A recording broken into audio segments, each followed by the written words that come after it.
There are 193 members of the United Nations, but only 5 permanent members of the Security Council who have the power to veto. It's a reality which powerful states on the African continent are calling unsustainable. Africa and its 1.4 billion people remain excluded from its key decision-making structures. This cannot continue. The Security Council is viewed by many as elitist and ineffective.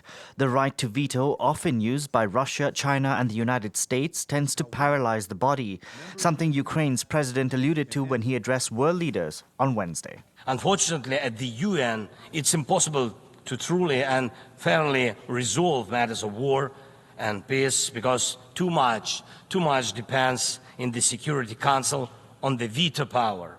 Expanding the UN Security Council could mean going from 5 to 11 permanent members. It's a plan put forward by France and supported by the United States, which would see the addition of Japan, India, Germany, Brazil and 2 African nations. However, Washington has ruled out the idea of granting new members a veto.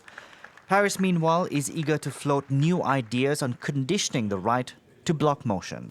Et je souhaite donc que cette réforme permette aussi de changer les méthodes de travail, de limiter le droit de veto en cas de crimes de masse et de se concentrer sur les décisions opérationnelles que nécessite le maintien de la paix et de la sécurité internationale. Reforming the Security Council will first need to see the UN Charter modified. It would require all 5 permanent members signing off on the amendment, an outcome which legal experts deem unlikely.